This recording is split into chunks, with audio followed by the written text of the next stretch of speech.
Yo mga katigasin, what's up? Kumusta? Good morning, good morning, good morning. So, happy Burmans. Pero shoutout ko lang yung yung nakita ko kanina, no, sa EDSA, Shaw Boulevard Underpass. Shaw Boulevard Underpass.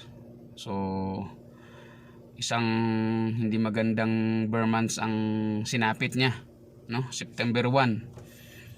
Kasi na disgrasya siya doon sa may bus lane, no? Kaya yun yung sinasabi ko rin minsan na hanggat maaari wag kayong gumamit ng bus lane, no? Kasi kapag maluwang naman, tumuloy-tuloy na lang kayo, wag na kayong mag-bus lane. Sumunod na lang kayo. 'Di ba? Hindi, nagbabus lane pa rin kayo eh. Kaya ayun, inaabot mo yung ganun, no? Nadisgrasya siya. So hindi ko alam kung sumakto siya doon sa lubak or nagulungan niya yung mga yung mga mugs na plastic na kinakabit sa mga taxi. Ano ba tawag dyan? Kalimutan ko. Di ba natatanggal yun? Parang plastic lang kasi yun eh. Natatanggal yun sa mga taxi, yung iba sa mga kotse na private na kino-cover lang dun sa mugs. Natanggal siguro syempre, katulad ng buhangin, kapag nadaanan siya tumatabi. So yun din siguro sumakto dun sa bus din, yung mugs na yun na plastic,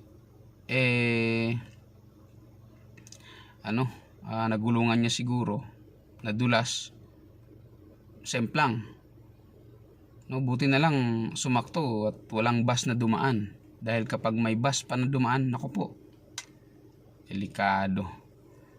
Kaya iwasan po natin, no? Iwasan po natin na dumaan sa bus lane. Yan talagang pinakamahirap. Wag kayong magbabus lane kasi hindi natin masabi, swerte pa dahil sumakto na walang bus na parating. Paano kung nasimplang ka tapos may bus na parating? 'Di ba? Hindi mo alam kung anong mangyayari.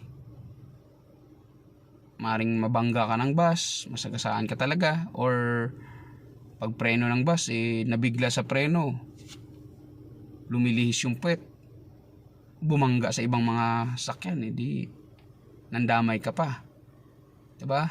So isipin natin yung possibility na kung ano mangyayari bago tayo tumuloy o bago natin gawin yung mga bagay na alam natin na delikado. So ayun lang mga katigasin, no? I-share ko lang sa inyo yung sinapit ng rider na yun. Sana okay siya dahil ginaganon-ganon siya sa dibdib ng isang rider din, kasi mukhang nangihina siya, mukhang na yata sa hininga niya. So may nag-a-assist naman, kaso lang wala pang mga rescue, walang MMDA, mga riders lang din. So sana okay na siya. So ayun nga mga katigasin, no? Isipin natin ulit yung palagi yung kaligtasan, kasi okay sana kung nag-iisa ka lang sa buhay. Paano naman yung pamilya mo, mga kamag-anak mo na naghihintay sa'yo, yung pamilya mo na umaasa na sa'yo lang kumukuha ng ikabubuhay din nila. Yun ang pinakamasakit sa lahat, no? Kaya isipin natin mabuti yung kaligtasan natin, no? Mag-ingat po tayo. So sa mga kapwa ko riders dyan, sa lahat ng mga driver dyan, mapa 4 wheels ka man, 2 wheels ka man, kung ilang wheels man yan, lagi po tayong mag-ingat.